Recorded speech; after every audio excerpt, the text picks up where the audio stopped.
কুলিল্লাহুম্মা মালিকাল মুলকি তু'তিল মুলকা মান তাশা ওয়া তানজিউল মুলকা মিম্মান তাশা ওয়া তু'ইজ্জু মান তাশা وتذل من تشاء بيدك الخير إنك على كل شيء قدير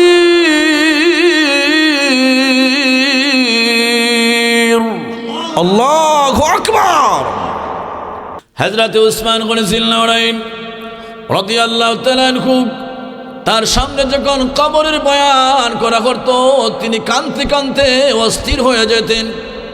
হযরত ওসমান গনিকে জিজ্ঞেস করা হলো, ওসমান গনি রে, তোমার সামনে, তোমার চোখের সামনে, তোমার মজলিসে যদি হাসরের বয়ান করা হয় তুমি এত কান্নাকাটি করো না, মিজানের বয়ান করলে এত কান্নাকাটি করো না, ফুলসিরাতের বয়ান করলে এত কান্নাকাটি করো না। রে উসমান গনি, তোমার সামনে কবরের বয়ান করলে এত তুমি হাও মাও করে পাগলের মতো কান্নাকাটি করো। হযরত উসমান গাল বেয়ে পানি পড়ে, রে নবীর সাহাবীরা শোনো শোনো, হাসরের ময়দানে মানুষ বিপদে পড়লে পাশে মানুষ থাকবে, মিজানে বিপদে পড়লে পাশে মানুষ থাকবে, ফুলসিরাত বিপদে পড়লে মানুষ পাশে থাকবে। কবর এমন একটা জায়গা, কবর এমন একটা জায়গা যেখানে দরজা নাই, জানালা নাই, আলো নাই, বাতাস নাই, ঘর নাই, বাড়ি নাই, পৃথিবীর মা নাই, বাবা নাই, পৃথিবীর কোনো মানুষ নাই, একমাত্র আপন হবে সে ঘরের মধ্যে রসুল। রসুল ছাড়া পৃথিবীতে এই কবরের মধ্যে কাউরে আপন পাওয়া যাবে না। জুড়ে বলুন সুবহানাল্লাহ। এই এলাকায় অঞ্চলে এমন মানুষ ছিল যাদের এমন দাপট ছিল, সুখ্যাতি ছিল, নামের যশ ছিল। কালের পরিবর্তনে, হায়াতের পরিবর্তনে তারাও মাটির সাথে মিশে গিয়েছেন। আজকে কেউ তাদের নাম লয় না। কথা বলেন ঠিক না বেঠিক? আমি আপনিও থাকবো না, নিঃশ্বাসের বিশ্বাস নাই। কথা বলেন ঠিক না বেঠিক?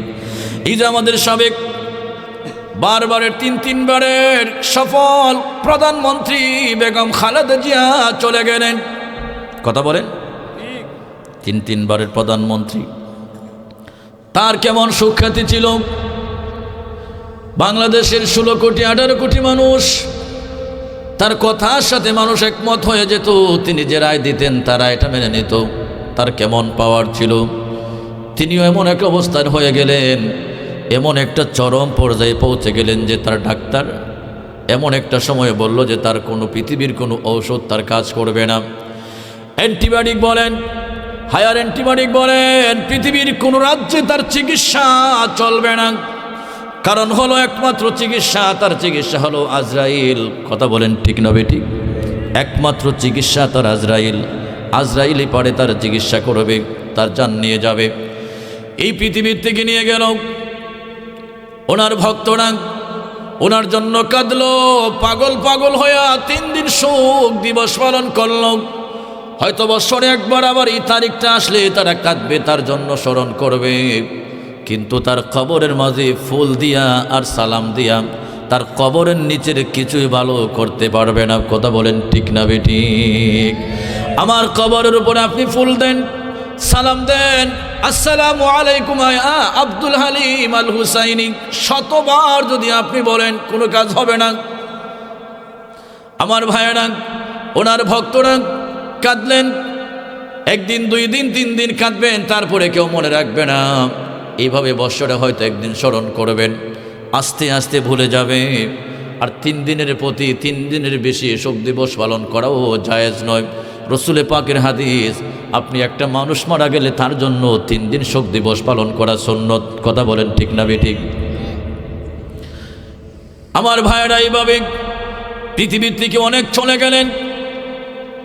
কেউ আহত হয়ে, কেউ আবার নির্মমভাবে হত্যা হয়ে পৃথিবীর থেকে চলে গেলেন। যে আমাদের সুন্নি জামাতের রইসুদ্দিন ভাই, তাকে নির্মমভাবে পৃথিবীর থেকে বিদায় করে দিল।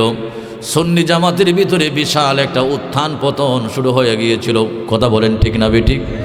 তার জন্য মানুষ এত পাগল পাগল হয়ে গিয়েছিল, লাশের কাফন নিয়ে মানুষ প্রস্তুত ছিল তার জন্য জিহাদ করতে। কোথায় আজকে কয়েক মাস হয়ে গেল তাকে বলে গিয়েছে, কেউ তাকে স্মরণ করে না। নুরুল ইসলাম ফারুকী সাহেবকে ঘরের ভিতর জবাই করে দিল। কথা বলেন ঠিক না ঠিক? রাস্তায় নেমে মানুষ মানববন্ধন করেছে, পাগলের মতো হয়ে গিয়েছিল। যুবকের রক্ত ঠকবক করছিল, তার জন্য জান দিবে মাল দিবে। কোথায় নুরুল ইসলাম ফারুকীর নাম আর কেউ লয় না বছরে একবার ছাড়া। কথা বলেন ঠিক না ঠিক? আমার ভাইয়েরা, সুন্নি ভাইয়েরা, গভীর মনোযোগ। এই যে ক্ষমতা, এই যে শাসন আল্লাহ পাক বান্দারে কিছুদিনের জন্য দিয়া রাখে।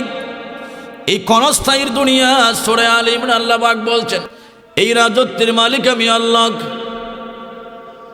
তুতিল মুলকা মান তাশা, যাকে ইচ্ছা আমি আল্লাহ রাজত্ব দান করি, যার কাছ থেকে ইচ্ছা আমি আল্লাহ রাজত্ব কেড়ে নেই।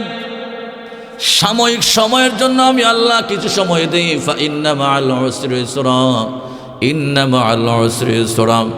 সুখের পরে দুঃখ, দুঃখের পরে সুখ, ক্লান্তির পরে স্বস্তি, এই নিয়ে জীবন। কথা বলেন ঠিক না ঠিক? এই যে আমার মিডিয়ার মোহন ইসলামিক এসডি মিডিয়ার মালিক বলছে, হুজুর শরীরটা নার্ভাস, সারাদিন পরিশ্রম করেছি, মিডিয়ার কাজ করেছি। আমার ভাইয়েরা, আমরা এমন মানুষ, আমাদের কর্মই হচ্ছে ধর্ম। কথা বলেন ঠিক না ঠিক? অর্থাৎ ফজরের নামাজের সময় উঠলেন, কাজ করলেন, নামাজ পড়লেন, জমিনে চড়িয়ে পড়লেন, কাজ করলেন। জোহরের আজান হলো, নামাজ পড়লেন, একটু বিশ্রাম করলেন, আবার জমিনে পড়ে চড়িয়ে পড়লেন। মাগরিবের আজান হলো, নামাজ পড়লেন, আবার রেস্ট করলেন, কাজ করলেন, বাজারে গেলেন, হাট বাজার করলেন। এশারের নামাজ হলো, আজান হলো, নামাজ পড়লেন, ঘুমিয়ে পড়লেন। ঘুম থেকে উঠে আবার দিনের কাজ শুরু হয়ে গেল। জীবনটা হলো কর্মময়, মরলে বিশ্রাম হয়। যদি মানুষের মতো মানুষ হইয়া কবরে যাইতে পারেন। কথা বলেন ঠিক না ঠিক? একটা কথা বলে দিক, এই জমিনের উপরে এত বিশ্বাস প্রয়োজন হয় না, যদি কথা মনে রাখেন, একটা কথাই যথেষ্ট। কথা বলেন ঠিক না ঠিক? জমিনের উপরে যত ভালো কাজ করবেন, এই জমিনের নিচে তত সুখে শান্তিতে থাকবেন। জমিনের উপরে যত ভালো কাজ করবেন, জমিনের নিচে, মাটির নিচে তত আরামে থাকবেন। কথা বলেন ঠিক না ঠিক? আমার সুন্নি ভাইয়েরা, গভীর মনোযোগ। এই রাজত্বের মালিক আল্লাহ কিছুদিনের দিনের জন্য মানুষকে দিয়ে দেয়, আবার নিয়ে নেয়। Such as for example Sheikh Hasina বিগত 15 বছর 16 বছর এই দেশে তিনি রাজত্ব করেছেন। তারও ভক্ত, তার আশেক ছিল, তার পিছু মানুষ দৌড়াইছে। কথা বলেন ঠিক না ঠিক? তার পিছে দৌড়াতে দৌড়াতে লাশ পর্যন্ত তিনি দৌড়াই আর বেল ফাইলেন না, চলে গেলেন। অর্থাৎ আল্লাহ পাকের খেলা। কথা বলেন ঠিক না ঠিক? রান্না করা খাবার খাইতে পারলেন না, দরজাটা নক করার মতো সময় থাকলো না, তার বাসভবনের দেখাশোনা করার মতো তার ক্ষমতা থাকলো না। আল্লাহ পাক ডাক দিয়ে বলে, পৃথিবীর মানুষ, এই ক্ষমতার মালিক আমি আল্লাহ। যখন ইচ্ছা আমি চিনিয়ে নেই, যখন ইচ্ছা তারে দিতে থাকি, বেগৈর হিসাব। যখন বান্দারে আমি দিতেই থাকি, বান্দা আমার দেওয়া নিয়ে শেষ করতে পারে না। এই জন্য মুরব্বীদের কথা আছে, আল্লাহর দেওয়া ফুরায় না, বান্দার দেওয়া জোড়ায় না। আল্লাহ যখন বান্দারে দিতে থাকে, ইজ্জত সম্মান দৌলত শুধু দিতেই থাকে। কথা বলেন ঠিক না বেটি? তাহলে আমরা যখন মারা যাই, শুধু আমার এলাকা না, আপনার এলাকায় হোক, আমরা যখন মারা যাই, আমরা মানুষকে একটা দোয়া পড়ে সবাই মাটি দেই। দোয়াটার নাম কি? আমার সাথে পড়ুন, মিনহা খলাকনাকুম ওয়া ফিহা নুঈদুকুম ওয়া মিনহা নুখরিজুকুম তারাতান উখরা। একটু প্রাণ খুলে মোহাব্বতে দরুদ পড়ুন, আল্লাহুম্মা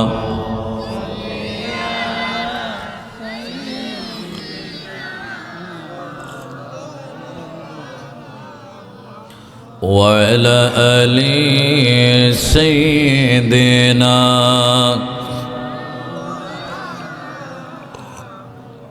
اللهم صل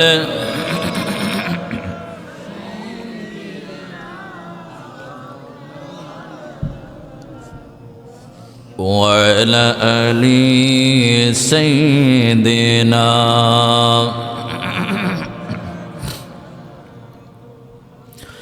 আমার সুন্নি ভাইয়েরা, গভীর মনোযোগ। আল্লাহর প্রিয় নবী, দুজাহানের বাদশা নবী, মদিনার নবী মুহাম্মদুর রাসূলুল্লাহ সাল্লাল্লাহু আলাইহি ওয়াসাল্লামের অসংখ্য হাদিস রয়েছে কবরের আযাব হবে, কবরের আযাবের প্রতি বিশ্বাস করতে হবে, কবরের আযাবের প্রতি বিশ্বাস রাখতে হবে। তবে জেনে রাখেন, যদি মুমিন হয়ে রাসূলে পাকের আশিক হয়ে যদি মরতে পারেন, এই কবর আপনার জন্য কবর থাকবে না, এটা একটা নূরে নূরান্বিত একটা ঘর হয়ে যাবে। জুড়ে বলুন সুবহানাল্লাহ।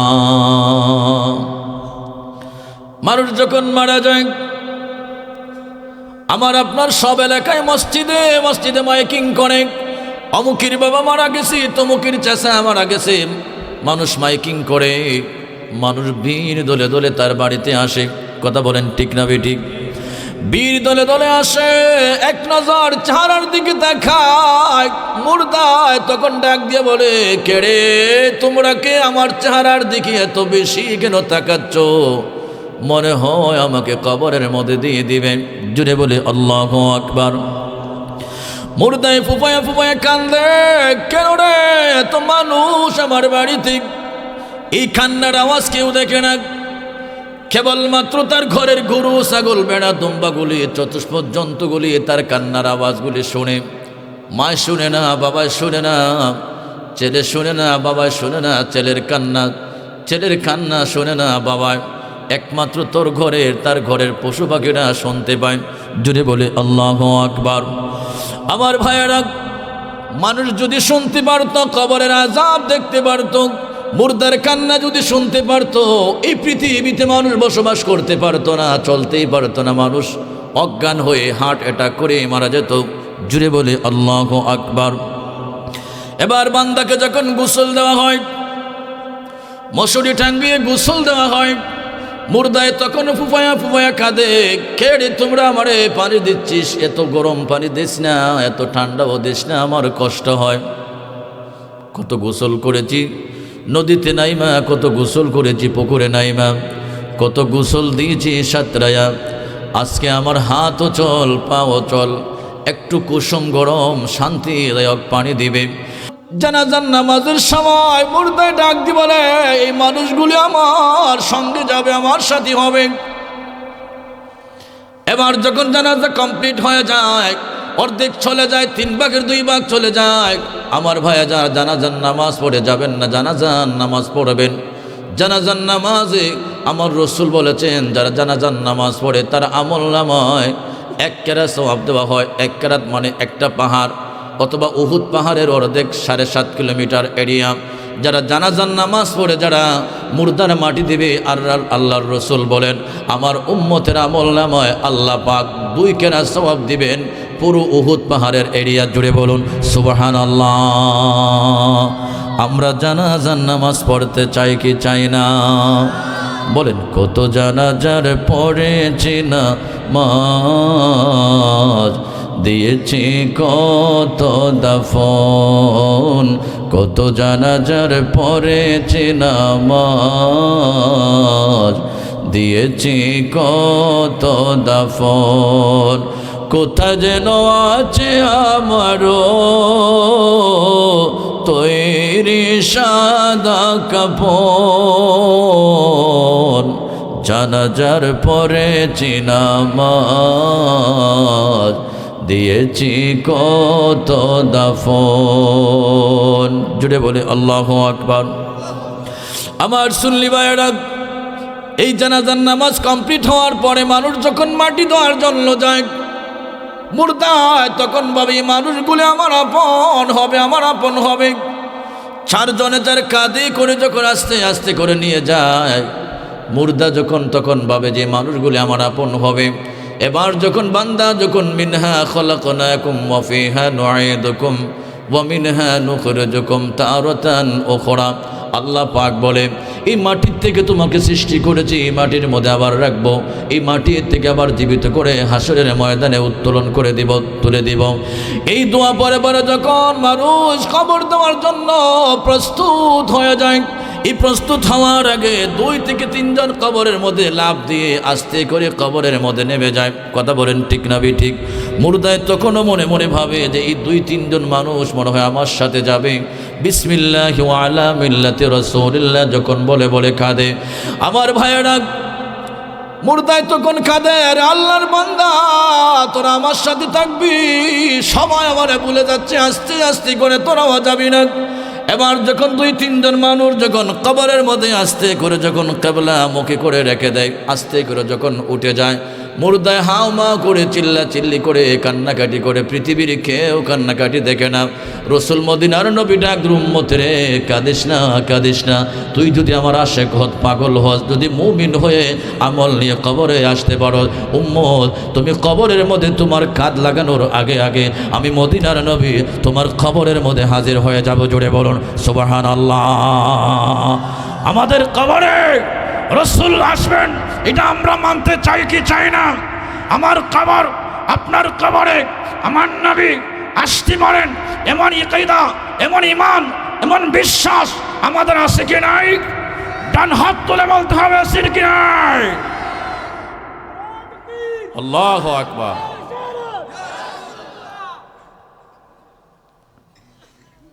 কিন্তু অনেক মানুষ এমনও বলে যে রসুলকে নাকি কবরের মধ্যে রসুলের নাকি ছবি দেওয়া হবে। নাউযুবিল্লাহি মিন যালিক। আল্লাহ এত ছবি উঠে রাখার দরকার কি আছে? প্রয়োজন ছাড়া তো ছবি উঠানোর কোনো প্রয়োজন দরকার নাই। এখন তো ফ্যাশনের যুগ, আমাদের কত ছবি লাগে, ইখতিলাফি মাসালা। আল্লাহ এত ছবি কেন উঠাবেন? আল্লাহ তো ইন্নাকা আলা কুল্লি শাইইন কাদির। কথা বলেন ঠিক না ঠিক?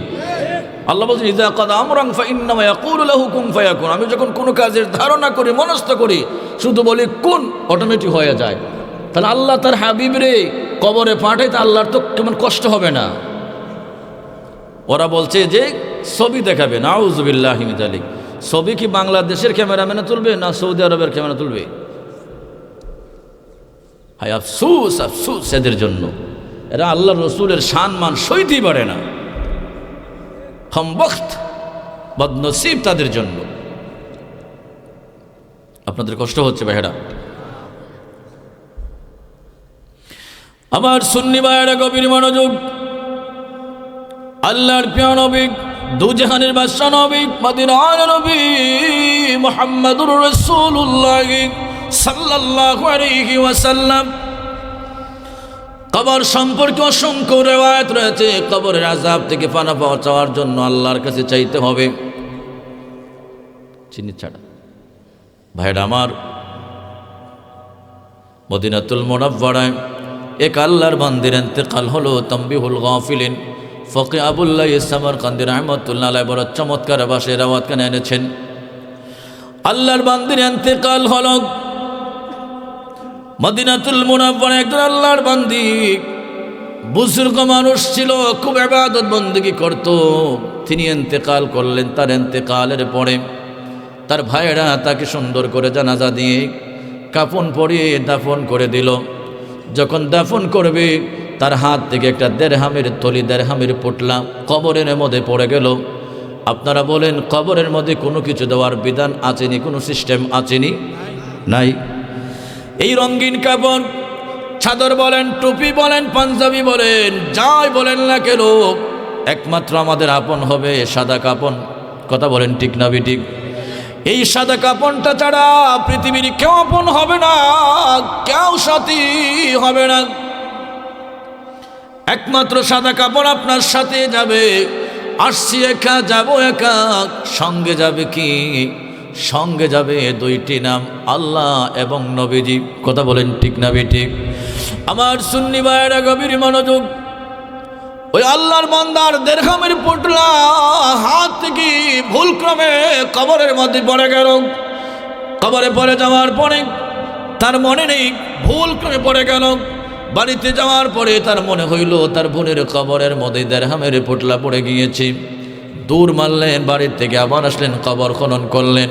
কবর খনন করে তার দেড়হামের পোটলা তোলার জন্য প্রস্তুত হচ্ছেন। আল্লাহর বান্দা বলে, দুনিয়ার মানুষ, আল্লাহর জাতের কসম করে বলি, আমি যখন কিছু মাটি মাত্র সরালাম, দেখলাম আমার বোনের কবরের মধ্যে ধাও ধাও করে আগুন জ্বলে। কবরের যে আযাব হয় আমার সচোখে আমি দেখে আসলাম। আল্লাহর বান্দা মাটি তাড়াতাড়ি করে ঘুরে দূর মারলেন বাড়িতে। মাগো মা, ও মা, তোমার মেয়ে নামাজি ছিল, তোমার মেয়ে রোজাদার ছিল, তোমার মেয়ে পর্দা করতো, সব ঠিক আছিল, এরপরও তার কবরের মধ্যে আমি আযাব দেখলাম। আমি একটু জানতে চাই ব্যাপার কি, কি কারণ? মা ডাক দিল, বাবা রে, মুসলমান মারা যাওয়ার পরে মানুষের বেডসাইড খুঁজতে নাই। কথা বলেন, কোনো মুসলমান যখন মারা যায়, সে যত বড় গুনাহগার হোক, যত বড় নাফরমান হোক, তার বেডসাইড তার গুনাহগুলি বলতে নাই। কথা বলেন ঠিক না বেঠিক? কিন্তু আমাদের সমাজে কিছু খাসলত আছে, মানুষ মারা গেলে একটা কমবক্ত ছিল, একটা সুদ করছিল। কথা বলেন ঠিক না বেঠিক? এইগুলি বলবেন না। দুনিয়ায় থাকতে তার সামনে কথাগুলি বলেন, বুঝে বুঝে বলেন। হয়তো একদিন না হয় 2 দিন 3 দিন 4 দিন বললে একদিন হয়তো সংশোধন হয়ে যাবে, সুদ ছেড়ে দিবে, ঘুষ ছেড়ে দিবে, জেনা ব্যভিচার ছেড়ে দিবে। মরার পরে তার কমবক্ত বলবেন না, গুনাহগার বলবেন না। নবীজি সাল্লাল্লাহু আলাইহি ওয়াসাল্লাম বলছেন, উম্মতের কোনো মানুষ যখন মারা যায়, মারা যাওয়ার পরে তাকে কমবক্ত বলা, গুনাহগার বলা, তার বেডসাইড খোঁজা, তার গুনাহগুলি খোঁজা, এটা কোনো ভালো মানুষের লক্ষণ না, এটা মুমিনের কোনো কাজ না। তার মা ডাক দিল, বাবা তোমার বোনের এমন বেডসাইড কেন, তুমি খুঁজছো, কারণটা কি? তিনি ডাক বললেন, মা গো, কারণটা হলো আমি যখন দেড়হামের পুটলা আমার ভুলক্রমে তার কবরের মধ্যে পড়ে গিয়েছিল, আমি খুঁজতে গেলাম, দেখলাম দাউ দাউ করে আগুন জ্বলে। এই জন্য জিজ্ঞেস করলাম, তোমার মেয়ে নামাজি, তোমার মেয়ে রোজাদার নেককার, এরপরও কবরের মধ্যে দাউ দাউ করে আগুন আগুন আগুন জ্বলছে গো মা। এই জন্য প্রশ্নগুলি করলাম। মা ডাক বললেন, বাবা রে, কারণ হলো তোমার বোন নামাজে রোজাদার, পর্দাশীল, সব ঠিক ছিল, কিন্তু তার মাঝে একটা বেডসাইড ছিল। মানুষের ওখানের কথা ওখানে লাগাইতো, এই জায়গার কথা শুনে আরেক জায়গায় লাগাইতো। নামাজের ওয়াক্ত শেষ হয়ে যাওয়ার পরে শেষ ওয়াক্তে তাড়াহুড়া করে নামাজ পড়তো। এই যে কয়েকটা বদগুণ তার মধ্যে ছিল, আমার খোদার বিশ্বাস, খোদার কসম, জাতের আল্লাহর জাতের কসম, এই যে কয়েকটা বদগুণ ছিল, তার বদগুণের কারণে তার কবরের মধ্যে আযাব হচ্ছে। জোরে বলুন নাউজুবিল্লাহ। আপনাদের কাছে আমার প্রশ্ন হলো, যদি নামাজের ওয়াক্তে, শেষ ওয়াক্তে নামাজ পড়ার কারণে, মুনাফিক চগলখুরি করার কারণে যদি তার কবরের মধ্যে আযাব হয়, যারা জীবনের জন্য নামাজ পড়ে না, তাদের কবরে না জানি কেমন আযাব হয়। কথা বলেন ঠিক না বেঠিক? আমরা ওয়াদা করতে চাই 5 ওয়াক্ত নামাজ পড়ব কি পড়ব না? একটা হাত তুন, আল্লাহু আকবার, নারে তাকবীর, নারে তাকবীর, আল্লাহু আকবার। আব্দুল হক মুহাদ্দিদ দেহলভী রহমতুল্লাহ আলাইহি বলেছেন, যারা একবার দুরূদ শরীফ পড়বে, আল্লাহ পাক প্রত্যেক মানুষের কাদের মধ্যে 2 জন ফেরেশতা দিয়েছেন, কিরামান কাতিবিন ইয়ালামুনা মা তাফআলুন, তারা নেকি লেখেন, বদি লেখেন, সম্মানিত লেখক। কিন্তু এই 2 জন ফেরেশতা, আল্লাহ পাক যখন তার বান্দা যখন একবার তার নবীর প্রতি দুরূদ শরীফ পড়ে, একবার দুরূদ শরীফ পড়ার সাথে সাথে আল্লাহ পাক নিষেধ করে, বান্দা, ফেরেশতা, আমার বান্দা আমার নবীর উপর দুরূদ শরীফ পড়েছে, আমার বান্দার আমলনামায় 3 দিন কোনো গুনাহ লেখা যাবে না। শুধু তাই না, আল্লাহ পাক কিয়ামতের দিন 3 প্রকারের মানুষকে আরশে আজিমের নিচে জায়গা দিবেন। এক প্রকারের মানুষ হলো যারা অন্যের কষ্ট দূর করে, যারা অন্যের কষ্ট বুঝে, যারা অন্যের কষ্ট মুখে হাসি ফোটানোর জন্য চেষ্টা করে, এমন মানুষকে আল্লাহ রহমতে আপন অনুগ্রহে আল্লাহ আরশে আজিমের নিচে জায়গা দিবেন। 2 নম্বর হলো যারা রসুলে পাকের সুন্নতকে যারা জীবিত করে, সুন্নতের উপর আমল করে, এমন মানুষকে আল্লাহ আরশে আজিমের নিচে জায়গা দিবেন। 3 নম্বর হলো স্পেশাল তারা যারা আল্লাহর হাবিবের প্রতি বেশি বেশি দুরূদ শরীফ পড়ে, আল্লাহ পাক মায়া করে দয়া করে এমন মানুষদেরকে আরশে আজিমের নিচে জায়গা দিবে। সুবহানাল্লাহ। তাহলে ওই রসুলের প্রতি প্রাণ খুলে মহব্বতে দুরূদ পড়ুন। আল্লাহুম্মা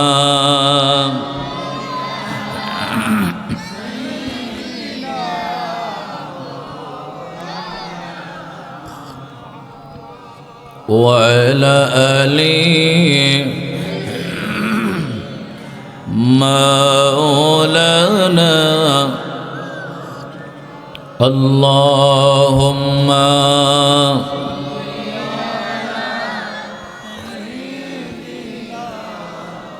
مولانا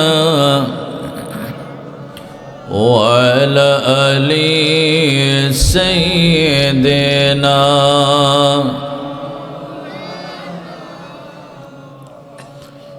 বলেন নবীর চরণেতে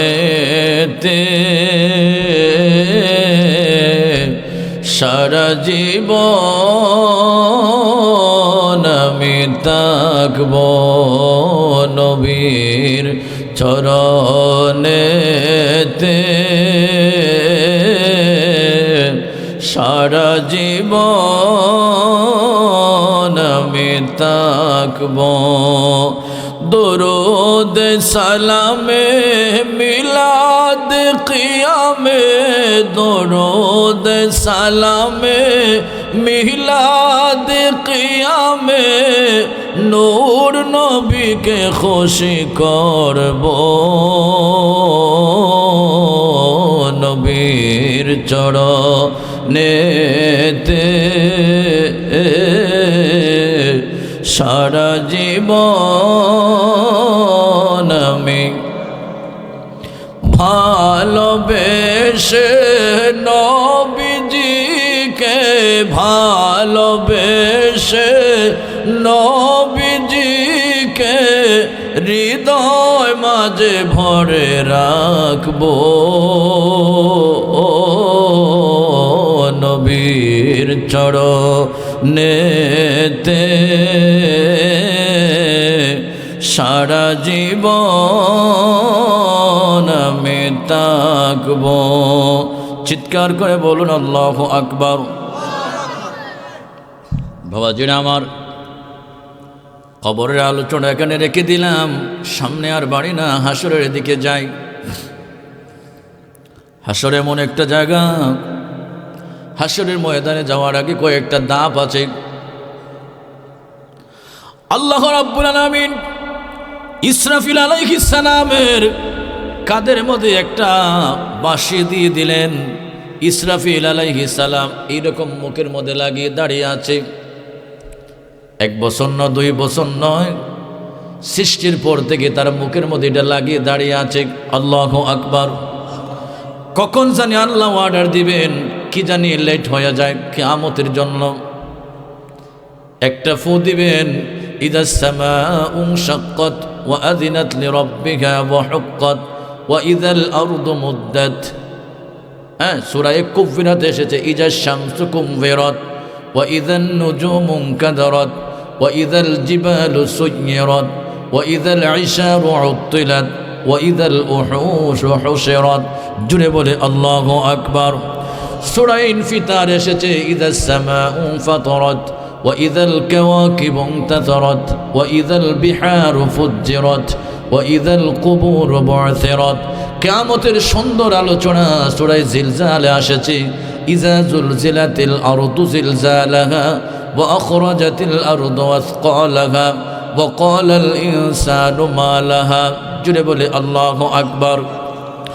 একটা ফু দেওয়ার পরে পৃথিবীতে ভূমিকম্প শুরু হয়ে যাবে, তছনছ শুরু হয়ে যাবে। আকাশের তারকা যেগুলি মিটমিট করে বাতি দিত জ্বলতো, তারকাগুলি ছুটে ছুটে পড়বে, তসবিহ দানার মতো পড়ে যাবে। জুড়ে বলে আল্লাহু আকবার। তসবিহ দানার মতো আকাশের তারকাগুলি জমিনের মধ্যে পড়তে থাকবে। ইদাস সামাউ শাক্কাত, আকাশ বিদীর্ণ হয়ে যাবে, আসমান ভেঙ্গে ভেঙ্গে টুকরো টুকরো হয়ে পড়তে থাকবে। সূর্য পড়তে থাকবে, চাঁদ কামার পড়তে থাকবে, সমুদ্রের মধ্যে উত্তাল শুরু হয়ে যাবে। আল্লাহু আকবার। উত্তাল শুরু হয়ে যাবে। এই বাঁশির মাঝে 2টা ফু মতান্তরে 3টা ফুর কথা এসেছে। একটা ফু দেওয়ার পরে ভূমিকম্প শুরু হয়ে যাবে, গাছপালা বৃক্ষ তরুলতা নড়তে শুরু করে দিবে। বাবাজিরা আমার, মাত্র 20 সেকেন্ড যদি ভূমিকম্পন হয়, পৃথিবীর মানুষের মধ্যে একটা আতঙ্ক সৃষ্টি হয়ে যায়। মানুষ দৌড়াদৌড়ি শুরু করে দেয়, 5 তলার থেকে নামা শুরু করে দেয়, ঘর থেকে বের করে হয়ে যায়। বাচ্চা নিয়ে সেফ হয়, মালের চিন্তা করে না, টাকার চিন্তা করে না, জানের চিন্তা করে আগে। কথা বলেন ঠিক না ঠিক? এই দেশের যে রাস্তায় রাস্তায় পাগল ঘুরায়, এই পাগলেরও একটা জানের মায়া আছে। কথা বলেন ঠিক না ঠিক? আল্লাহ পাক ডাক দিয়ে বলে ইদাস সামাউ ফাতারাত ওয়া ইযাল কাওয়াকিবু ইনতাসারাত ওয়া ইযাল বিহারু ফুজ্জিরাত ওয়া ইযাল কুবুরু বু'থিরাত। বড় করে আল্লাহু আকবার, আল্লাহু আকবার। আকাশ বিদীর্ণ হয়ে যাবে, চন্দ্র ভেঙ্গে ভেঙ্গে পড়বে, জমিন তছনছ হয়ে যাবে। আল্লাহ পাক বলবে, ইসরাফিল রে সিংহার মধ্যে আরেকটা ফু দিয়ে দাও। সিংহার মধ্যে আরেকটা ফু দিবেন, পৃথিবীর সকল মানুষ মারা যাবে। কিন্তু এর আগে আল্লাহ মুমিনদেরকে সেভ করে নেবেন। যারা ইমানদার ছিল তাদেরকে আল্লাহ সেভ করে নেবেন। মাঝে মাঝে দেখবেন ইউনিয়ন অফিসে যখন রিলিফের মাল বাটে, মেম্বার সাহেব বলে এগুলো আমার লোক, চেয়ারম্যান সাহেব বলে এইগুলি আমার লোক, এমপি সাহেব বলে এগুলি আমার লোক, মন্ত্রী বলে এটা আমার এলাকা, আমার আসন। কথা বলেন ঠিক না বেঠিক? আল্লাহ ডাক দিয়ে বলে, ইসরাফিল রে মারিস না, মারিস না, আমার লোকগুলো আমি একটু সেভ করে নেই। আল্লাহু আকবার। যারা আমার নামের জিকির করেছিল, আমার বন্ধুর যারা পাগল ছিল, এমন মানুষদেরকে আমি একটু সেভ করে নেই, একটু নিরাপত্তায় নিয়ে নেই। এই মানুষগুলির বগল তলিতে একটা ফোড়া হবে, এটার যন্ত্রণার গায়ের মধ্যে ঝড় আসবে, আপনাদের সিলেটি ভাষার তাপ আসবে। যদিও আপনারা সিলেটের মানুষ, এত কাছেন না, সিলেট অনেক দূরের, কিন্তু আপনাদের ভাষাটা সিলেটি ভাষার মতো। কথা বলেন ঠিক না ঠিক? আমার ভাইয়েরা, গায়ের মধ্যে একটা তাপ আসবে, জ্বর আসবে, মানুষগুলি ইন্তেকাল করবে, খুব আরামে ইন্তেকাল করবে। এরপর আল্লাহ পাক বলে, ইসরাফিল রে ইসরাফিল, সিংহের মধ্যে ফু দাও, আরেকটা ফু দিয়ে দাও। ইসরাফিল আলাইহিস সালাম আরেকটা ফু দিবেন। পৃথিবীর কাফের বেঈমানেরা কারো ঘাড় ভেঙে যাবে, হাত ভেঙে যাবে, মাথা তছনছ হয়ে যাবে, বডিটা কাবাবের মতো হয়ে যাবে, রক্তে লালে লাল হয়ে যাবে, রক্তে আর পানি এক হয়ে যাবে। আল্লাহ পাক দুনিয়াতে একটা গাছপালা, বৃক্ষ, তরুলতা থাকবে না, কাফির বেঈমান থাকবে না, শুধু পানি আর পানি থাকবে। আমার রাসূল বলেছেন, হাসর হবে তামার সানি, উম্মত বলবে পানি পানি। জুড়ে বলে আল্লাহু আকবার। এই যে ইসরাফিল আলাইহিস সালাম সিংহার মধ্যে ফু দেওয়ার পরে একদিন না, 2 দিন না, 40 বছর মতান্তরে 40,000 বছর গ্যাপ থাকবে। ওখানে কোনো কাফের বেঈমান বলেন, ইমানদার বলেন, কার কবরের মধ্যে কোনো আযাব হবে না। 40 বছর মানুষ ওয়েলকাম, খুব স্বাগতমভাবে আল্লাহর কাছে রিসিভ হবে, তারা কবরের মধ্যে ঘুমাবে। জুড়ে বলে আল্লাহু আকবার। কবরের মধ্যে খুব আরামে তারা ঘুম যাবে। 40 বছর পরে আল্লাহ পাক ইসরাফিল বলবেন, ইসরাফিল রে সিংহার মধ্যে আরেকটা ফু দিয়ে দাও। এই এই এই বাবাজিরা উঠিস না, শেষ আলোচনা শেষ। এক্সকিউজ মি, আমার ভাইয়েরা, খুব হৃদয় বিদারক সামনে একটা আলোচনা আসে, মনটা নরম করে দেন। যদি রাসূলের প্রেমে এক ফোঁটা চোখের পানি ছাড়তে পারেন, খোদার কসম কিয়ামতের ময়দানে এমন হয়ে যেতে পারে, এই মাহফিল, এই চোখের পানি তোমার জন্য নাজাতের জড়িয়া হয়ে যেতে পারে। কথা বলেন ঠিক না ঠিক? হযরত ইসরাফিল আলাইহিস সালাম সিংহার মধ্যে আরেকটা ফু দিবার আগে 40,000 বছর মতান্তরে 40 বছর মানুষ আরামে কবরের মধ্যে ঘুম যাবে। আল্লাহ পাক 40 বছর পর বলবেন, ইসরাফিল রে সিংহার মধ্যে ফু দাও। ইসরাফিল আলাইহিস সালাম সিংহার মধ্যে ফু দিবেন। সিংহার মধ্যে ফু দেওয়ার পরে মানুষ কবর থেকে, ওয়াইদাল কবর বু'থিরাত, মানুষ লাফায়া লাফায়া উঠতে থাকবে। যে যেখানে কেউ ঘাট পাড়ে, পুষ্করিণীর পাড়ে, গাছতলায়, বাসতলায়, পুষ্করিণীর পাড়ে, মাছের পেটে, বাঘের পেটে, যে যেখানে ছিল ওখান থেকে দাঁড়িয়ে যাবে। দাঁড়িয়ে দাঁড়িয়ে বলবে, ক্বালু ইয়া ওয়াইলানা মান বা'আসানা মিন মারকাদিনা হাযা মা ওয়া'দার রাহমানু وصدق المرسلون।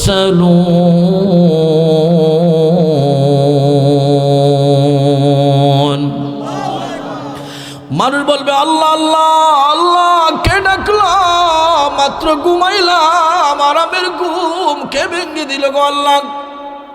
আল্লাহ পাক বলবেন, ওয়ানুফিখা ফিস সূরি ফাইযা হুম মিনাল আজদাসি ইলা রাব্বিহিম ইয়ানসিলুন। قالوا يا ويلنا من بعثنا من مرقدنا هذا ما وعد الرحمن وصدق المرسلون।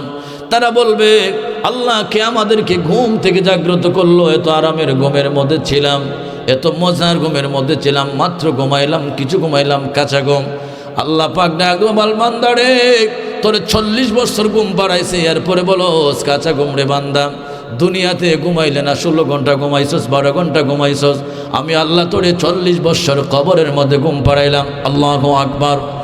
আল্লাহ এটা একদিন বান্দারে, রে বান্দা 40 বছর আমি আল্লাহ তোরে ঘুম পাড়াইলাম, তারপরেও তোর ঘুম হলো না। উঠো উঠো, তোমার রাত, তোমার আল্লাহ তোমার নবী তোমার সাথে যে ওয়াদা করেছিল হাসরের মাঠ হবে, এই তো হাসরের মাঠ, লাইন ধরো, কায়েম হয়ে যাবে হাসরের মাঠ। জুড়ে বলে আল্লাহু আকবার। এই মানুষগুলিকে উঠানোর আগে, আমাদেরকে উঠানোর আগে আল্লাহ পাক তার হাবিবের রওজা থেকে আগে উঠাবেন, দুলহার মতো কাপড় পরাবেন। জুড়ে বলে আল্লাহু আকবার। ওই রসুলের মদিনায় যেতে চাই কি চাই না? তাহলে আমার সাথে বলুন, আমারে মদিনায় নিবানি দয়াল নবীজি, আমারে মদিনায় নিবানি, আমারে দয়াল নবীজি, আমারে বলেন, আমারে মদিনায় নিবানি দয়াল নবীজি, আমারে মদিনায় নিবানি। নবীজি আছে আমার ভালোবাসা, যাওয়ার নাই কো টাকা পয়সা, আছে আমার ভালোবাসা, যাওয়ার নাই কো টাকা পয়সা, অন্তরে মদিনার জ্বালানি দয়াল নবীজি, আমারে মদিনায় নিবানি, আমারে মদিনায় নিবানি দয়াল নবীজি, আমারে মদিনায় নিবানি। নবীজি আমি তোমার প্রেম ভিখারি, তুমি উম্মতের কান্ডারি, আমি তোমার প্রেম ভিখারি, তুমি উম্মতের কান্ডারি, দেখাও গো চেহারা নূরানি দয়াল নবীজি, আমারে মদিনায় আমারে মদিনায় নিবানি দয়াল নবীজি, আমারে মদিনায় নিবানি। বাবাজিরা, আমার আলোচনা শেষের দিকে, কষ্ট হইতেছে। হাসরের ময়দানে আল্লাহ পাক সকল মানুষকে যখন দাঁড় করে দিবেন, একটা মাত্র আওয়াজ থাকবে, ইয়া নাফসি ইয়া নাফসি, আমারে বাঁচাও আমারে বাঁচাও। একটা কমন হাদিস অনেকে আলোচনা করেন, এটা বুখারী শরীফে এসেছে, মুসলিম শরীফে এসেছে, বিভিন্ন হাদিসের কিতাব এসেছে। সকল হাদিসের সমন্বয়ে আব্দুল হক মুহাদ্দিদ দেহলভী রহমতুল্লাহ আলাই তার মাদারিজুন নবুওয়াতে লম্বা একটা ব্যাপক একটা হাদিস টেনেছেন।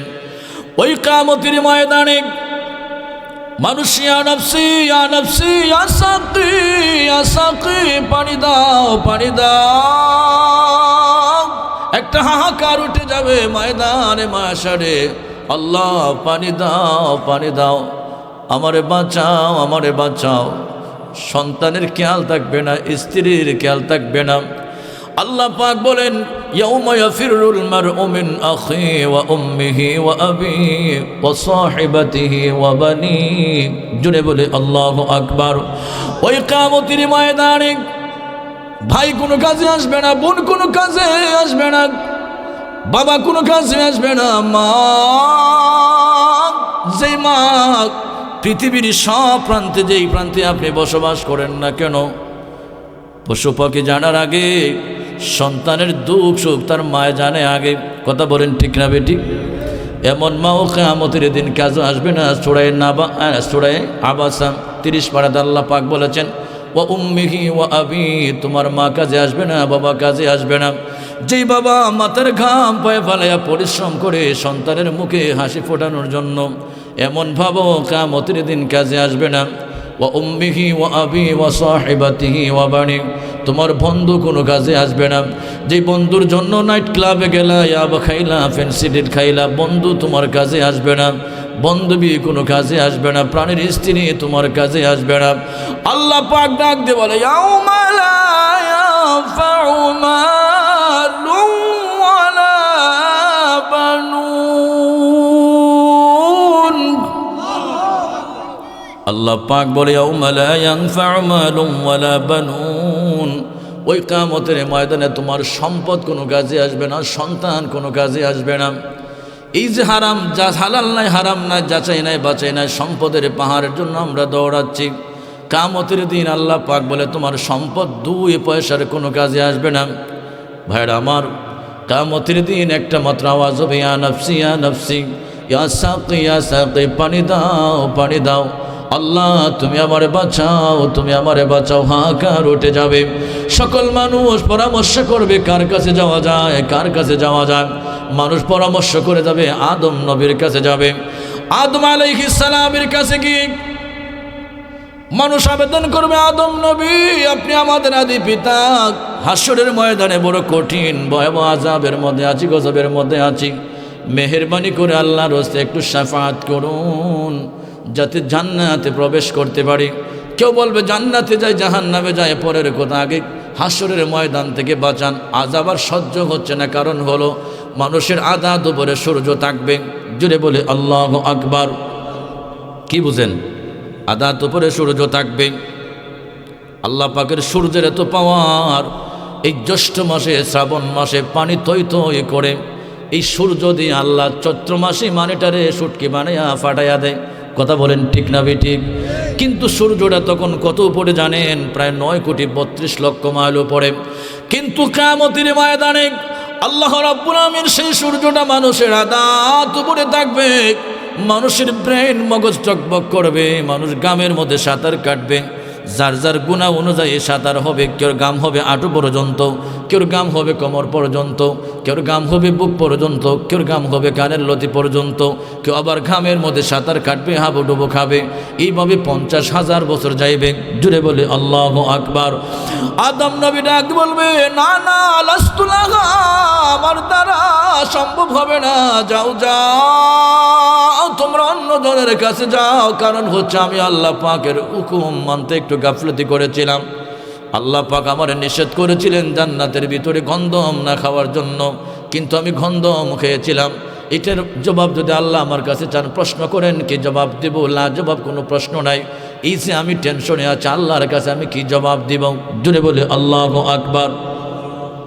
আল্লাহ পাক আদম নবীকে জান্নাতে দিয়েছিলেন আর বলছিলেন, ফাকুলা মিনহা রাগাদান হাইসু শি'তুমা ওয়ালা তাকরাবা হাযিহিশ শাজারাতা ফাতাকুনা মিনাল যালিমিন।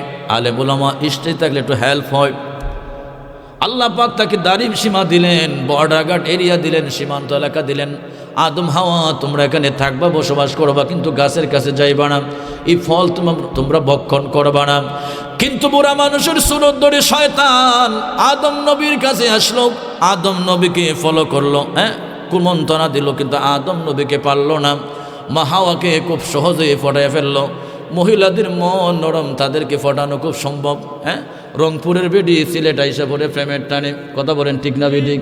কিন্তু সিলেটের একটা মানুষ প্রেমের টানে রংপুর যায় না। কথা বলেন ঠিক না বেঠিক? শুধু সিলেট আর রংপুর না, মিশর থেকে বেডি বাংলাদেশে আইসা পড়ে প্রেমের টানে। এদের মন নরম। মা হাওয়ারে খুব সহজে ফটায় ফেললো। কি কইছে জানেন? হাওয়ারে, আল্লাহ পাক তোদেরকে জান্নাতের মধ্যে চিরস্থায়ী রাখবেন না, এই জন্য তোদেরকে জান্নাত ওই গাছের নিকট যাইতে নিষেধ করেছেন। যদি তোরা গন্ধম খাস চিরকাল আল্লাহর জান্নাতে থাকবে। উল্টা ওয়াজ। কি ওয়াজ? আর দুনিয়াও তামশিল আল ফাম ফাম দিস। ভাইরা আমার, এইটা আবার হাদিস না, কিন্তু এমনি বলছি, দেখেন আবার হাদিস বানায়েন না। আর দুনিয়াও তামশিল আল ফাম, শয়তান ফাম দিল। আল্লাহ পাক তোদেরকে জান্নাত থেকে বের করে দিব এই গন্ধম ফল না খাইলে। 5টা ফল মা হাওয়া আলাইহিস সালাম নিয়ে আসলেন, মনে হয় আর কয়েকটা মতান্তরে, কয়েকটা খাইলেন। একটা আব্বাজান আদম সফিউল্লাহরে দিলেন, তিনিও খাইলেন। কয়েকটা কুসের মধ্যে রাখলেন। এই জন্য দেখবেন মহিলাদের একটা খাসলত, কিছু খাইব কিছু কুসে লইব। কথা বলেন ঠিক না বেঠিক? এটা তাদের মার কাছ থেকে পাই আইছে। হযরতে আম্মাজান হাওয়া আলাইহিস সালাম কয়েকটা খাইলেন, কয়েকটা স্বামীরে দিলেন, কয়েকটা কুসের মধ্যে রাখলেন। আল্লাহ পাক ডাক বলে, জিবরাইল যা আমার বন্ধু ইব্রাহিম খলিলুল্লাহর কাছে যা, তাদের পেট নষ্ট হয়ে গিয়েছে, গন্ধম খেয়েছে, আমার জান্নাতের ভিতরে প্রস্রাব নাই, টয়লেট নাই। জুড়ে বলে আল্লাহু আকবার। জান্নাতের ভিতরে মানুষ অসংখ্য নিয়ামত খামি ভক্ষণ করবে, অসংখ্য নিয়ামত খাবে, ভক্ষণ করবে, কিন্তু মানুষের পায়খানার প্রয়োজন হবে না, টয়লেটের প্রয়োজন হবে না। মানুষ একটা ঢেকুর দিবে, তার খাবার হজম হয়ে যাবে। যদি বলে আল্লাহু আকবার। পানি খাবে, শরবত খাবে, মধু খাবে, তার প্রস্রাবের হাজত লাগবে না। এই যে পশমের গায়ের থেকে একটু একটু করে গাম বের হবে, হাজত নেমে যাবে। আল্লাহু আকবার। আল্লাহ পাক বলেন জিবরাইল, জান্নাত থেকে বের করে দাও। জান্নাত থেকে বের করবো। আল্লাহ কিভাবে বের করে দিব? আল্লাহ পাক বলেন জান্নাতের গেইটের সামনে একটা পাথর বসাও, দুইজনকে বড় একটা পাথরের মধ্যে দাঁড় করে আর ধাক্কা মারো। আল্লাহ বলে, জিবরাইল বলে আল্লাহ কোথায় গিয়ে পড়বো? কারণ জান্নাত তো 7 আসমানের উপরে। আল্লাহু আকবার। 7 আসমানের উপরে আরশের ডান দিকে আল্লাহর জান্নাত। আল্লাহ আল্লাহ কোথায় গিয়ে পড়বে, কেমনে বাঁচবে? আল্লাহ পাক ডাক দিয়ে বলে, জিবরাইল ধাক্কা দাও, বাঁচানোর মালিক আমি, ফালানোর মালিক আমি, তুমি ধাক্কা দাও। জিবরাইল ধাক্কা দিলেন। আব্বাজান আদম সফিউল্লাহ আসলেন মুদিবেটার এলাকায়, ভারতের শরণদ্বীপ। কোন বেটার? মুদিবেটার এলাকায়, ভারতের শরণদ্বীপ। বর্তমান রাষ্ট্র হলো শ্রীলঙ্কা। শ্রীলঙ্কায় আদম নবী আয়েশা পড়লেন। জান্নাত 7 আসমানের উপরে। একটা আসমান থেকে আর একটা আসমানের দূরত্ব হলো 500 বছরের রাস্তা। জুড়ে বলে আল্লাহু আকবার। এই 7 আসমানের উপরে আরশের ডান দিকে হলো আল্লাহর 8খানা জান্নাত। ওখান থেকে ধাক্কা মারলেন ভারতের শরণদ্বীপ, বর্তমান রাষ্ট্র শ্রীলঙ্কা, সেখানে এসে পড়লেন। আর মাহাওয়া গিয়ে পড়লেন ওই যে রিয়াদে, জাদ্দায়। এই জন্য জাদ্দাতুন শব্দের অর্থ মাও হয়, দাদি হয়। এই জন্য মাহাওয়ারে দাদিও বলা যায়, মাও বলা যায়, বিবাহও বলা যায়, মাও হাওয়া বলা যায়। জুড়ে বলে আল্লাহু আকবার। আমার ভাইয়েরা, হযরত আদম আলাইহিস সালাম আর মা হাওয়া আলাইহিস সালাম, এই দুইজন কানতে কানতে অস্থির হয়ে যাচ্ছেন। স্বামী স্ত্রীর বিচ্ছেদ, দুইজনের খবর নাই, কে কোথায় আছেন। একদিন নয়, 2 দিন নয়, প্রায় 300 মতান্তরে 350 বছর কাঁদলেন। قال ربنا ظلمنا أنفسنا وإن لم تغفر لنا وترحمنا لنكونن من الخاسرين। এইভাবে 350 বছর কাঁদলেন। 350 বছর পরে আদম নবী আকাশের দিকে মাথা উঠালেন। মাথা উঠে দেখলেন আরশের গায়ে লেখা লা ইলাহা ইল্লাল্লাহু মুহাম্মাদুর রাসূলুল্লাহ। আল্লাহু আকবার।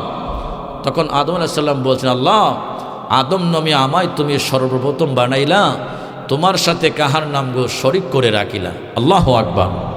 আল্লাহ তাআলা জবাব দিলেন, বন্ধু আমার মোহাম্মদ আমার সাথে জড়িত, বন্ধু সৃষ্টি না হইলে কিছুই না সৃষ্টি হইত। সুবহানাল্লাহ। হাদিসে কুদসি, লাউলা কালামা আজহারতুর রুবুবিয়্যা। আফলাক এটাও ঠিক আছে, লাউলা কালামা খালাকতুল আফলাক, এটাও একটা হাদিসে কুদসি। আর একটা হাদিস আছে, লাউলা কালামা আজহারতুর রুবুবিয়্যা।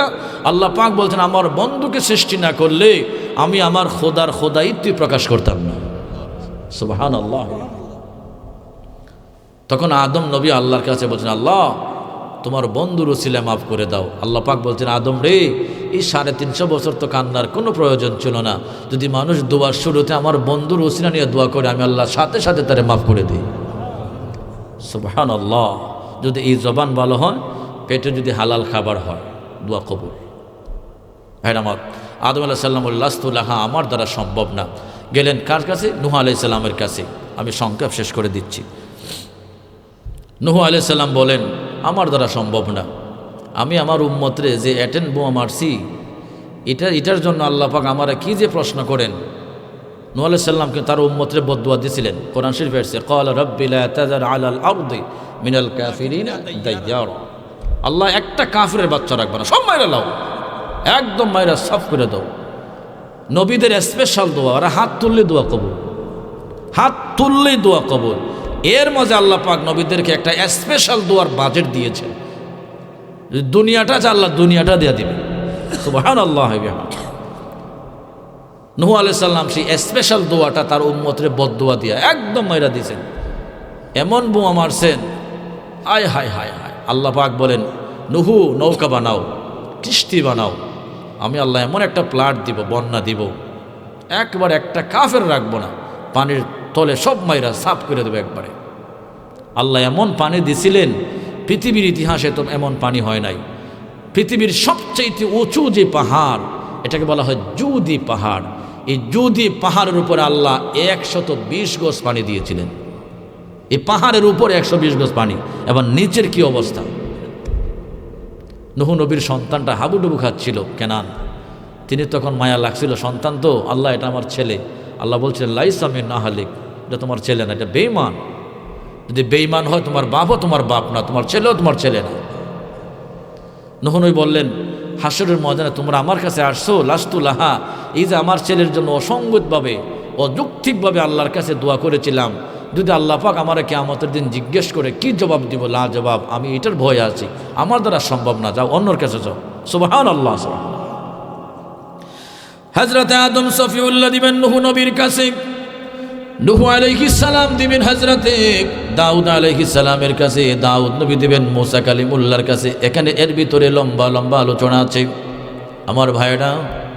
দাউদ আলাইহিস সালাম মুসা কালিমুল্লাহর কাছে দিবেন, মুসা কালিমুল্লাহর কাছে যাও।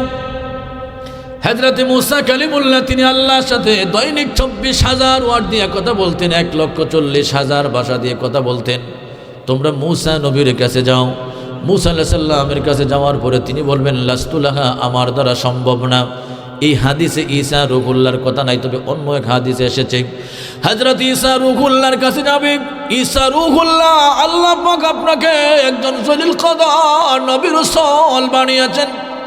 বাবা তারা পৃথিবীতে আপনাকে আসার ব্যবস্থা করে দিয়েছেন, নামের পিছনে রূহুল্লাহ লকব দিয়েছেন, ইনজিল কিতাব দিয়েছেন, কুষ্ঠ রোগী ভালো করার ক্ষমতা দিয়েছেন, মৃত ব্যক্তিকে জিন্দা করার ক্ষমতা দিয়েছেন। আপনি আল্লাহর কাছে আমাদের জন্য একটু শাফাআত করুন।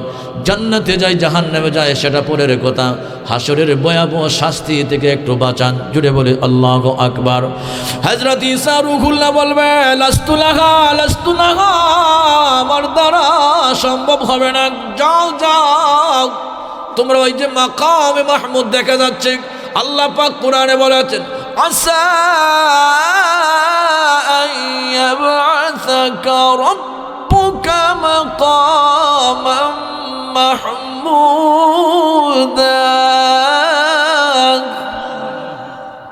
কোরআন শরীফ সূরা বনী ইসরাঈল আল্লাহ পাক বলেন হাবিব, তার আগের আয়াত ওমিনাল লাইলি ফাতাহাজ্জাত বিহি নাফিলাতাল লাক, হাবিব আপনি তাহাজ্জুদের নামাজ পড়ুন, এটা আপনার জন্য খাস, আপনার উম্মতের জন্য এটা ফরজ না, খাস না। আপনি তাহাজ্জুদের নামাজ পড়ুন, এটা আপনার জন্য খাস বিশেষভাবে। যদি আপনি নামাজগুলি পড়েন, আমি আল্লাহ মাকাম মাহমুদের কাছে আপনারে সমাসীন করব। মাকাম মাহমুদ এটা হলো একটা প্রশংসিত জায়গা, কেউ বলছেন নূরের একটা সিংহাসন। আল্লাহ পাক তার হাবিবের সেখানে বসাবেন। জুড়ে বলে আল্লাহু আকবার। মাকাম মাহমুদের ম্যান ব্যাখ্যা হলো, তাফসীর হলো শাফাআতি কুবরা। আমার নবী বলছেন শাফাআতি লি আহলিয যুনুবি মিন উম্মতি, শাফাআতি লি আহলিল কাবাইর মিন উম্মতি। রাসূল বলেছেন আমি আমার কিয়ামতের ময়দানে মাকাম মাহমুদের কাছে বসে বসে আমার বড় বড় পাপী উম্মতদেরকে সুপারিশ করব। জুড়ে বলুন সুবহানাল্লাহ। আমার সুন্নি ভাইরা, হাসরের ময়দানে কোটি কোটি কোটি মানুষ আমার নবীর কাছে হাজির হয়ে যাবে। নবীজির কাছে হাজির হয়ে ডাক বলবে ইয়া রাসূলুল্লাহ, ইয়া হাবিবাল্লাহ। বড় করে মহাব্বতের সাথে রসুলকে ডাক দেন ইয়া রাসূলুল্লাহ। আহারে ডাকটা হয় নাই, বড় করে বলেন ইয়া রাসূলুল্লাহ। এই তো কথায় কথায় এসে যায়। আমার নবীর একটা ছেলে কোনোদিন রসুলে আব্বা বলেন নাই, রসুলে ডাক দিয়েছেন ইয়া রাসূলুল্লাহ, হে আল্লাহর রসুল। রসুলে পাকের মেয়েরা জীবনে রসুলে আব্বা বলে সম্বোধন করেন না, কাছে আইসা কাছে আসলে বলতেন ইয়া রাসূলুল্লাহ, হে আল্লাহর রসুল। রসুলে পাকের কোনো ভাগনারা ভাতিজারা রসুলুল্লাহর ইয়া ভাতিজা বলতেন না, ভাগনা বলতেন না, খালু বলতেন না, ফুফা বলতেন না। রসুলের সামনে আসলে বলতেন ইয়া রাসূলুল্লাহ, হে আল্লাহর রসুল। আমার নবীর সাহাবীরা আমার নবীকে কোনোদিন দামান বলেন নাই, শ্বশুর বলেন নাই। এই দুইজন সাহাবী হযরতে সিদ্দিক আকবর, ওমর ফারুক, এই দুইজন ছিল আমার নবীজির শ্বশুর। জীবনে কোনোদিন তারা রসুলের জামাই বলে ডাক দিলেন না। দুইজন ছিলেন আমার নবীজির দামান উসমান গনি জিন্নুরাইন মাওলা আলী। রসুলকে কোনোদিন আব্বা বলে, আব্বা শ্বশুর বলে ডাক দিলেন না। যখন রসুলের সামনে আসতেন তাদের একটা মাত্র ভাষা ছিল ইয়া রসুল আল্লাহ, হ্যাঁ রসুল আল্লাহ, হে আল্লাহর রসুল, হে আল্লাহর রসুল। সুতরাং যেই ডাকটা সাহাবিরা ডাকেন, সাহাবির আমার নবীর ছেলেরা ডাকে, মেয়েরা ডাকে, সাহাবিরা ডাকে, আহলে বায়াতরা ডাকে, এমন ডাকটা আমরাও মোহাব্বতের সাথে ডাকতে চাই কি চাই না? তাহলে হৃদয়ের গহীন থেকে, মন থেকে শেষবারের মতো রসুলকে ডাক দেন, ইয়া রাসূলুল্লাহ, ইয়া হাবিবাল্লাহ, ইয়া রাসূলুল্লাহ, ইয়া হাবিবাল্লাহ, ইয়া রাসূলুল্লাহ। তুমি জীবন, তুমি মরণ, আধার গড়ে তুমি আপন, তুমি জীবন, তুমি মরণ, আধার গড়ে তুমি আপন, তুমি মোদের পারের তরি, তুমি মোদের পারের তরি, তুমি নিদানের তরানে বালা, ইয়া রাসূলুল্লাহ। শেষ করে দে, ইয়া রাসূলুল্লাহ, তুমি আমার আশার আলো, তাই তো তোমায় ভাসি বলো, তুমি আমার আশার আলো, তাই তো তোমায় ভাসি বলো। হৃদয় নামের সিংহাসনে, বলুন হৃদয় নামের সিংহাসনে রেখেছি তোমায় আপন করে, ইয়া রাসূলুল্লাহ, ইয়া হাবিবাল্লাহ, ইয়া রাসূলুল্লাহ। চিৎকার করে বলুন আল্লাহু আকবার। মনটা নরম করে দেন, কয়েক মিনিট আলোচনা সমাপ্ত হয়ে যাবে। আল্লাহর প্রিয় নবী, দুজাহানের বাদশা নবী, মদিনার নবী মুহাম্মদুর রাসূলুল্লাহ সাল্লাল্লাহু আলাইহি ওয়াসাল্লামের কাছে মানুষ যখন ভিড় জমাবে, হযরত ঈসা রূহুল্লাহ মানুষগুলোকে শিক্ষা দিবেন, তোমরা নবীজির কাছে গিয়ে নবীজির কাপড়, জামা কাপড় শক্ত করে তোমরা ধরবা। জুড়ে বলে আল্লাহু আকবার। নবীজির সামনে নবীজির জামা কাপড় আঁচলগুলি শক্ত করে ধরবা, রাসূলের কাছে তোমরা শাফাত ভিক্ষা চাইবা। আল্লাহু আকবার। আমার নবীজির সামনে গিয়ে মানুষ জামা কাপড় শক্ত করে ধরল, বিনয়া বিনয়া কাঁদতে লাগলো, ইয়া রাসূলুল্লাহ, ইয়া হাবিবাল্লাহ। হাসরের ময়দানে প্রত্যেকটা নবীর দরজায় দরজায় হাঁটলাম, কেউ আমাদেরকে ঠাঁই দিল না, সবাই তারায়া দিল। সর্বশেষ আপনার দরজার মধ্যে হাজিরা দিয়েছি। আমরা পাপী, আমরা বড় গুনাহগার।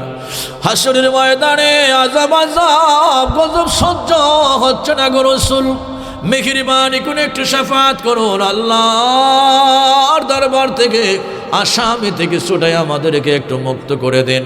নবী আমার চোখের পানি ছেড়ে ছেড়ে বলবে, উম্মতেরে কাঁদিস না, কাঁদিস না। 63 কাল জিন্দেগি তোদের জন্য কেঁদে এসেছি, রওজায় ঘুমিয়ে ঘুমিয়ে রওজায় তোদের জন্য ঘুমিয়ে কাঁদিয়েছি। উম্মত হাসরের ময়দানও তোদের জন্য কাঁদছি। উম্মত লাস্তু লাহা, সবাই বলে তোদেরকে বিদায় করে দিয়েছে। আনা লাহা, একমাত্র আমি রাসূলই এই হাসরের ময়দানে আল্লাহর সামনে কথা বলার মতো সাহস আছে। জুড়ে বলুন সুবহানাল্লাহ, আল্লাহু আকবার, ইয়া রাসূলুল্লাহ, জিন্দাবাদ জিন্দাবাদ। বাবাজি এখন ঠিক আছে, এই জোশটা যদি আগে পাইতাম আরো ভালো লাগতো। গভীর মনোযোগ। হযরতে আদম, আমার নবী বলেন, উম্মতরে কাঁদিস না। আদম আলাইহিস সালাম থেকে শুরু করে সব মানুষগুলি তাদেরকে বিদায় করে দিয়েছে, আমি রাসূল তাদেরকে বিদায় করতে পারি না। আমার নবীজি আল্লাহর সামনে গিয়ে সেজদার মধ্যে পড়ে যাবেন। হাদিস শরীফে এসেছে, কোরআন শরীফে শাফাআত সম্পর্কে অসংখ্য আয়াত রয়েছে। লা ইয়ামলিকুনা শাফাআতা ইল্লা মান ইত্তাখাযা ইনদার রহমানি আহদা। সূরা মারিয়ামের 87 নং আয়াত, সূরা বাকারার 255 নং আয়াতে এসেছে, সূরা আয়াতুল কুরসির মান যাল্লাযী ইয়াশফাউ ইনদাহু ইল্লা বিইযনি ইয়ালামু মা বাইনা আইদিহিম। এখানেও আমার নবীজির শাফাআতের কথা বলা হয়েছে। আমার সুন্নি ভাইয়েরা গভীর মনোযোগ, নবীজি সাল্লাল্লাহু আলাইহি ওয়াসাল্লাম সিজদার মধ্যে আল্লাহর সামনে পড়ে যাবেন। আমার নবীকে আল্লাহ বলবেন, ইয়া মুহাম্মদ আরফা রাসাকা সালতাতি আশফাউ তাশফা। ও মুহাম্মদ সাল্লাল্লাহু আলাইহি ওয়াসাল্লাম, আপনার মাথা উঠান, যা চান আপনাকে দেওয়া হবে, শাফাত করুন, আপনার শাফাত শোনা হবে। আমার নবী বলে, উম্মত রে উম্মত উম্মত, কিয়ামতের ময়দানে আল্লাহ পাক আমাকে এমন প্রশংসাগুলি শিক্ষা দিবেন, পৃথিবীর ইতিহাসে পৃথিবীর কোন মানুষ আল্লাহর এমন গুণ কীর্তন করতে পারে না, এমন প্রশংসা আল্লাহর করতে পারে নাই। আমি রসুল আল্লাহর এমন প্রশংসা করব, কিয়ামতের ময়দানে আল্লাহর সামনে এসে তার মধ্যে পড়ে যাব। আল্লাহ পাক ডাকবেন, হাবিব হাবিব, আমার নবী আমার, মাথা উঠান মাথা উঠান, যা চাইবেন তাই দেওয়া হবে, যা শাফাত করবেন তা দেওয়া হবে। ওয়ালাল আখিরাতু খায়রুল লাকা মিনাল উলা। দুনিয়ার জিন্দিগিতে আপনাকে কাঁদিয়েছে, আখিরাতের জিন্দিগি আপনার চোখের মধ্যে পানি দেখতে চাই না। উম্মত ও হাবিব, আপনাকে কথা দিলাম, আপনার উম্মতের সরিষা চিনার ভিতরে, যাদের কলিজার ভিতরে গমের দানা পরিমাণ ঈমান আছে, এমন মানুষদেরকে আপনি ধরে ধরে আল্লাহর জান্নাতে পৌঁছায়া দেন। জুড়ে বলুন আল্লাহু আকবার। আমার নবীর উম্মতের সিনার ভিতরে গমের দানা পরিমাণ যাদের ঈমান আছে, এমন মানুষদেরকে ধরে ধরে আল্লাহর জান্নাতের ভিতরে পৌঁছে দিবেন। তারপর নবীজি আবার সিজদার মধ্যে পড়ে যাবেন। আল্লাহ পাক বলে, হাবিব মাথা উঠান, আপনি শাফাত করুন, সুপারিশ করুন। আল্লাহ পাক বলে, হাবিব সরিষা দানার পরিমাণ ঈমান যাদের আছে আপনার উম্মতের সিনার ভিতরে, এমন উম্মতদেরকে আপনি জান্নাতের ভিতর পৌঁছায়া দেন। জুড়ে বলে আল্লাহু আকবার। আমার নবী উম্মতদেরকে জান্নাতের ভিতর পৌঁছা দিয়া আবার সিজদার মধ্যে পড়ে যাবেন। আল্লাহ পাক ডাক দিয়ে বলবেন, হাবিব আবার সুপারিশ করুন, শাফাত করুন, আপনার শাফাত শোনা হবে। আমার নবীজি মাথা উঠাবেন, আল্লাহ পাক বলবেন, সরিষার দানার চেয়ে কম অনুপরিমাণ যাদের ঈমান আছে, এমন উম্মতদেরকে আপনি জান্নাতের ভিতর পৌঁছায়া দেন। আমার নবীজি তাদেরকে জান্নাতের ভিতর পৌঁছায়া দিবেন। জান্নাতের ভিতর পৌঁছায়া দিয়া দৌড় মারে আল্লাহর সামনে আবার সিজদার মধ্যে পড়ে যাবেন। চতুর্থবার সিজদার মধ্যে পড়ার পরে আল্লাহ পাক ডাকবেন, হাবিব রে আপনি মাথা উঠান, শাফাত করুন, সুপারিশ করুন। আমার নবীজি শাফাত করবেন। আল্লাহ পাক বলবেন, হাবিব অনুর চেয়ে অনুপরিমাণ একবারে নিম্ন পরিমাণ যাদের ঈমান আছে, আপনি রসুলের মহব্বত আছে, এমন মানুষদেরকে আপনি জান্নাতের ভিতর পৌঁছায়া দেন। আমার নবীজি এমন মানুষদেরকে জান্নাতের ভিতর পৌঁছায়া দিবেন। এমন মানুষদেরকে জান্নাতে পৌঁছায়া আল্লাহ পাক আমার নবীজি আল্লাহর কাছে বলবেন, আল্লাহ আমার একটা উম্মত যদি জাহান্নামে থাকে ততক্ষণ পর্যন্ত আমি রসুল শাফাত বন্ধ করব না। জুড়ে বলুন সুবহানাল্লাহ। আমরা রসুলের মহব্বত চাই কি চাই না? আমরা রসুলের শান চাই কি চাই না? দুই হাত তুলে বলেন, চাই কি চাই না? আমার ভাইয়েরা, যারা রসুলের সাথে যারা বেয়াদবি করে, আল্লাহ রসুলের শানে যারা গুস্তাখি করে, এরা রসুলে পাকের মুনাফিক উম্মত। কথা বলেন ঠিক না বিঠিক? এরা রসুলে পাকের শান বোঝে না, পৃথিবীর সব মানতে রাজি, নামাজের ওয়াজ করে, রোজার ওয়াজ করে, হজের ওয়াজ করে, জাকাতের ওয়াজ করে, সব ওয়াজ চলে। আল্লাহ রসুলের সম্মান কইতে তাদের এত কষ্ট লাগে। কারণটা কি? এই জাতি প্রমাণ করে তুমি রসুলে পাকের মুনাফিক উম্মত, তুমি হারাম জাদা, তুমি হালাল জাদা না। কথা বলেন ঠিক না বেড়ে? আদম নবী থেকে শুরু করে ঈসা রূহুল্লাহ পর্যন্ত প্রত্যেক নবী রসুলগণ ইয়া নফসি ইয়া নফসি ইয়া নফসি, পানি দাও পানি দাও, আল্লাহ আমারে বাঁচাও। একমাত্র রসুলের জবান দিয়ে বের হবে, ইয়া হাবলি উম্মতি ইয়া হাবলি উম্মতি। রসুল ফুল সিরাতের পরে সেজদার মধ্যে পরে পরে বলবেন, রব্বি সাল্লাম উম্মতি মিনান নার, রব্বি সাল্লাম উম্মতি মিনান নার। আল্লাহ আমার উম্মতকে জাহান্নাম থেকে নিরাপদ রাখো। যেই নবীজি হাসরের ময়দানে উম্মতের জন্য পাগল পাগল হয়ে বিজলির মধ্যে দৌড়াবেন, আমরা এমন রসুলকে ভালোবাসতে চাই কি চাই না?